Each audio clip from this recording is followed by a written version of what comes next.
На световното първенство в Япония Евгений Прудников с треньор сенсей Гергана Апостолова отстрани представители на Япония, Франция и Австралия.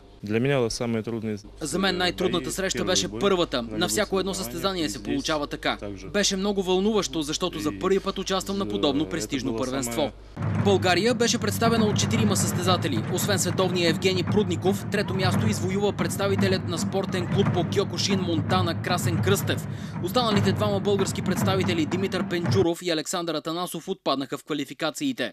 Смятам, че е добре, въпреки че можехме да се представим малко по-добре. 1700-1800 състезатели.